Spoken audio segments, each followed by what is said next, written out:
Welcome back, troglodytes, to the Trogly's Guitar Show. You might not know it, but Kirk Hammond and I were actually good friends, and he lent me the Greenie Burst today. Just kidding. This is the very first prehistoric that was ever built. This is just as good as any burst, in my opinion. Now, when I say it's the first prehistoric built, that doesn't necessarily mean it's like the first reissue guitar that Gibson ever made, but it is the very first one when they decided to make their own reissues. So to put all this into perspective, let's do a little bit of history on the road to the reissues. The first time Gibson did a 59 reissue, or at least close to one, was for a store called Strings and Things. They were basically custom orders by that shop between 1975 through 1978. Those are the very first ones, and they are very valuable guitars because of that. And then from that point, Gibson decided to try their own, and that one is called the Les Paul KM. You can't really call that guitar a reissue, it's just kind of a limited edition model in my eyes. Basically, nothing was correct about that guitar except for it had a two-piece top. The KM was made from 1979, and there are a few 1980 ones. And then from there were a lot of one-off and small-run dealer orders. That's when things like the Leo's Les Paul come into play from around 1980 to 85, and there are other one-offs as well. Perhaps the most commercially successful reissue-styled guitar that Gibson made on their own is the Heritage 80 series. They made them in a standard, elite, and award model. These are really nice looking guitars, but they don't have the correct ABR1 bridge, so I don't really consider them prehistorics, but they are just fantastic looking and great playing guitars. And the next time Gibson tried to do a 59 reissue, they called it a standard 82. Now those are absolutely beautiful guitars. I have not yet had the privilege to own one of them, but they are very beautiful guitars. They usually have awesome flamed or quilted tops to them. But then perhaps the most infamous ones are the Guitar Trader models. Those were done around 1982, and they're one of the more valuable prehistorics because there's like 47 of them made. And that store, Guitar Trader, actually made a few bootleg copies, and Gibson gave them a cease and desist order on that, so even those guitars are worth quite a bit. But 1983 is the first year that Gibson decided to finally bring back the reissue in a very historical accurate way. Now, I actually had another prehistoric on my channel not too long ago that was from this very same run. This is the run right before the main prehistorics, and this lineup of guitars actually has a famous user from the Dire Straights. His name is Mark Knopfler. You can check out the other video of how I accidentally stumbled across one of those. But now look what I found. Serial number 1. The very first one from the Mark Knopfler run. The very first prehistoric technically ever built when they started to make them and weren't just dealer special orders. So this video was initially going to be about how historically significant this guitar is, and it's a shame that it's in such played shape for us collectors. But as soon as I opened the case for this one and picked it up, I knew this guitar was something special. It's not just special because, yep, first prehistoric, yep, that's cool and all, but you plug this thing in and bam, it has that tone. If you want Jimmy Page tone, this guitar, it does it. What I consider the best guitar tone is when the sound is like very woody, it's got some balls to it. The sound that comes to my mind is the live Heartbreaker solo.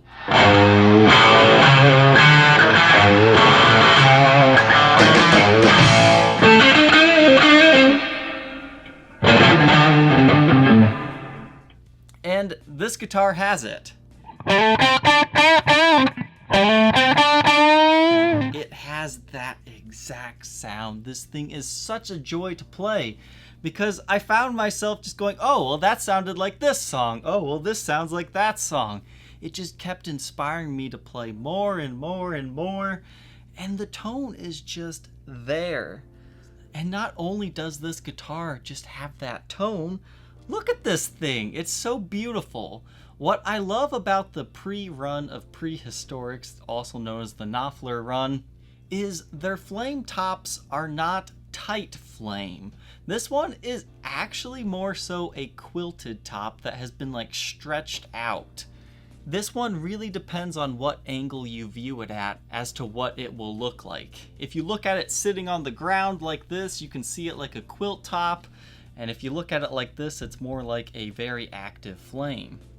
So this guitar really does have everything. It's got the look, it's got the sound, and now let's talk about the playability. It is also fantastic. This has a nice, really rounded neck profile to it. Now we're not talking like 1957 reissue gold top, fat necks. It's got the roundedness of it, but it's not quite as thick. It's still a very beefy neck, but I found it very comfortable. Now, it's not in mint condition. This one's not necessarily a collector's guitar, but if you're looking for that perfect player, you would not be happier with any other guitar. So let's go over the specs of this thing. 2-piece maple top with the thin binding in the cutaway, so that's also exposed. And this is like the dirty lemon finish. It's very similar to the Gary Moore greeny Les Paul Burst. And you've got a mahogany back, which is cherry colored, along with a mahogany neck, which is also cherry. This one has that very 50s Gibson logo. It has the G that's kind of collapsing in on itself. It has a very cool vibe to it. The lacquer has aged, so it's nice and golden. And you'll notice that the Les Paul model silkscreen is a little higher up than usual. That's just kind of an identifying characteristic about this run of guitars. You have a beautiful rosewood fretboard on here with kind of medium styled frets. When I had got this guitar, the frets were just all rusty, the strings were shot. I gave it a nice cleanup job, and now look at it, it's just beautiful. It doesn't really have like the redness of a Brazilian board, but it has a really nice brown hue to it that you don't see in all the rosewood boards. This does have the ABR1 historically accurate bridge. You can see it's drilled directly into the top. And you have a full weight tailpiece, and these are both nickel. Now the pickups, there's a little bit of a story behind these pickups. I'm not 100% sure what these are. I'm actually fairly confident they are not original to the guitar. This originally would have had 83 Tim Shaw PAFs. What I think we have is a mid-70s T-top in the neck and a later 80s Tim Shaw in the bridge. Now this guitar was sold to me as all original, and I could see how he got that, but I'm definitely saying these have been replaced, but please, do not touch these pickups, just leave them alone. You can't ask for a better sounding pickup set. But here's what's interesting. The neck pickup has a really short wire, and it looked like it had been spliced on to the original wire that went to the pot. Because you can see in the control cavity here that it's the original solder joint on that neck pickup one. And since you could see the bare wire, I decided to wrap some electrical tape around it, just in case. You never know, it might touch something and short out. But I'm also guessing we have the original pickup covers to this guitar on these different pickups. Or somebody just took the covers off at one point in time, because both of the covers have been off and back on.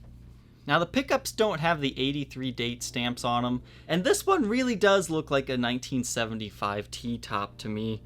I probably should have took the cover off to see if there were T's on it, but it's either a T-top or a Shaw. It actually measures 7.65 on my multimeter, and the bridge pickup is 7.34 k ohms. Now the bridge I think is a late 80s Tim Shaw, It's just kind of the characteristics that you can see on it. And you can see in the control cavity where that solder joint definitely has been messed with. So I was a little bit bummed when I found that out, that they're not the original pickups, but since they're error correct and my favorite types of pickups, I just kind of let it go because the guitar sounds fantastic. Moving on, if you ever ship a guitar, take the toggle switch tip off. I'm tired of gluing these things together. The glue does the job, but now you have cracks in your toggle switch tip and it's just not as beautiful. However, at least I was successful in gluing it back because that's not always the case. We have our original 59 styled knobs and you have thumb bleeders. Now the pickguard, I believe, has been replaced. The biggest telltale sign of that is your pickup bracket is chrome instead of nickel, so that doesn't match. And the aging is just a little bit different looking, and it doesn't glow under blacklight the same way. I'm really curious if this was a darker red color when it was new and like the top just faded to this color, because that's what the original bursts did. And I'm guessing the original pickguard was either never on it or it was taken off because the color is even throughout the guitar. There is no red under the pickguard like you'll find sometimes on original bursts. You have your original Kluson style tuners, which are no line single ringed. And you have the back plates that I was talking about in that last one where somebody had replaced them to brown. But now let's get into why this guitar is even extra special. Inside of the cavity routes, there are signatures by some very famous people. In the neck pickup, you can see Tim Shaw's signature, and you can also see a date at the very end of the neck. That date says December 12th, 1978. That's big. Also, in the back control cavity, you can see the JL signature, which I love seeing. He built a lot of the Spotlight specials, but he also has a 279 by it. So that tells me this guitar was a long time in the making. I almost think that this was actually a Strings and Things reissue at one point in time. Because I'm sure Gibson makes more than what is ordered, simply because one of them might become unusable, like the neck might just not be good enough to use and they have to trash the whole guitar. So I'm thinking this was initially supposed to be a Strings and Things reissue, and they didn't end up needing it, and it didn't get completed until '83. So this is kind of a 70s Les Paul prehistoric in a way. But this one does have the 83 pot codes and it has the 9001 serial number. Now something that was interesting to find is they actually put 2 back toggle switch plates on this guitar. I took it off and I was very confused because it was a super thick one, but it turns out there was 2 of them glued together. Now I separated them and they're both Gibson made products, so I thought that was interesting as well. Now something I love about this guitar is it has finish checking all over. Now it's the vertical finish checking, and I usually don't like that because that's usually a sign of high humidity instead of like hot, cold. Usually that one will run this way, and if you have like some moisture damage or something, you'll get the vertical finish checking. But what I like about it is in the 80s, the flamed maple tops on like Spotlight specials and other high-end guitars have this wood grain that runs perpendicular with the flame. So it runs up and down, and this finish checking almost just looks like a continuation of that. So it really gives this guitar a 3D effect.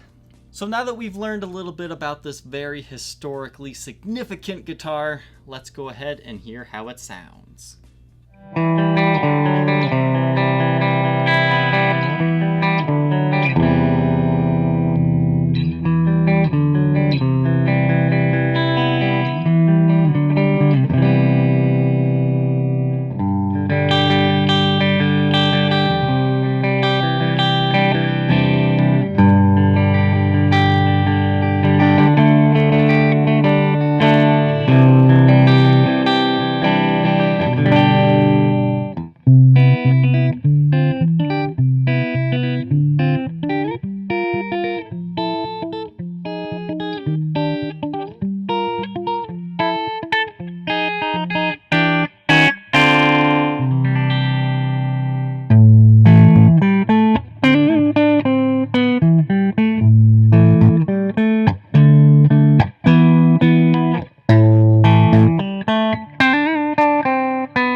we know how this guitar sounds, let's go ahead and review its condition. Now, unfortunately for collectors, this is not in mint condition. It's actually in fairly worn shape, all things considered. But that's great because that means this one will go to a player that will just thoroughly enjoy this thing. Now, on the face of the headstock, you've got some finish checking. It runs vertical. It's kind of hard to see, but you also have some string change scratches. Nothing too major. The biggest area of concern is right here. It looks like it dinged up against something and chipped straight through the finish. I don't think you necessarily have any wood missing, but it was definitely impressed in that area. There's also some chipping lacquer around the tuners. Usually when you see that, that means the tuners have been replaced. However, I actually took the tuners off of this just to make sure that that wasn't the case. And they are the original tuners. They work pretty well yet. And the easiest way to tell that they were original is when I took off this tuner, the A string, there's a little piece of finish missing underneath this tuner, which is permanently glued to the back side of this tuner. So that's good enough evidence for me. The neck is straight, and thankfully the truss rod has been very minimally adjusted. The original nut is still present, and it functions well. Now the frets on this do show some minor wear, kind of in the cowboy chord area, and just a little bit up and down, but this thing still plays fantastically. And the rosewood fretboard, again, it was just conditioned, and it's in great shape now as well. Now the top of this guitar does have some impression marks where it got dinged, but the top is not perfect. This area right here is probably the worst ding. It's just like an impression on the guitar's top. And once again, all of the finish checking. But I love the way it goes along with the wood grain. It really makes this guitar a very 3D look to it. The nickel hardware has a nice patina built up on it. It's got a little bit of greening to it. I mean, it's got the look. I love this guitar. And the next biggest ding is right here. Back of the headstock, the legendary 9001 serial number, which signifies it was the first one built. So just because you have this serial number, it could mean a lot of things. It's all the other specs and the pot codes that make it what this is. Got some dings in the finish up along here. I mean, this was definitely someone's player. They didn't worship it as a collectible, that's for sure. It looks like they hung it up by like a wire or something. Maybe this was in a guitar store for a while. I know sometimes they have one that'll hang them up like this, or maybe it's like a permanent capo mark or something. But you do have those areas. They're basically just like stand rash, but no breaks, cracks, or repairs to the headstock itself. A very beefy neck profile, nice and rounded. You don't have any major nicks or dings on the back of the neck. That's always a good thing. Nice big solid heel right there. And you do have some finish checking in this area. It's strictly finish checking. It's not like the neck cracking or something. You'd be able to tell if it was that. And the back of this guitar surprisingly doesn't have too much wear.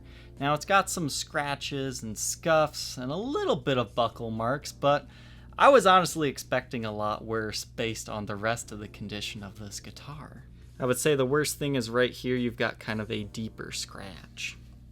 You have your typical binding crack lines. That's just where the wood expands and contrasts in different temperatures, and the metal frets do not, so it causes those cracks, but you have nothing to worry about. They don't ever just start breaking off or anything. But the edges show some light wear and scuffing, and original strap buttons yet on this one. So this guitar is all original, except for, once again, the repaired switch tip, no big deal. And you have era correct pickups, but not the original pickups to this guitar. You've got a ding right here. So let's go ahead and view this guitar under Blacklight. There's not much to go over under Blacklight on this one. Everything glows the way I would expect to see. Once again, I believe the pickguard has been replaced because you can see these glow a certain way, and then this doesn't quite glow the same way.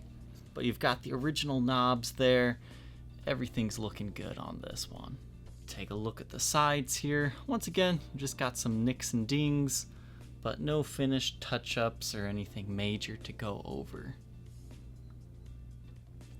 Back of the guitar, similar story as well. No touch-ups, breaks, cracks, or repairs. And the neck still has all of its finish intact. No tomfoolery on this one. Everything is the way it's supposed to be. This guitar still retains its original Gibson lift-in reissue case. This is the prehistoric version of the lift-in reissues. And holy cow, guys, do you see that? We still have the original handle intact. If you know these cases, you know that that just never happens. You rarely see those things still on these.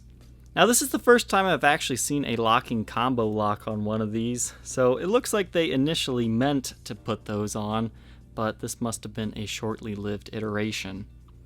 Everything works on this case. Handle's still there. All the latches are present and functioning. You've got lots of kind of gigging and storage wear on the case, but it definitely protects the guitar well.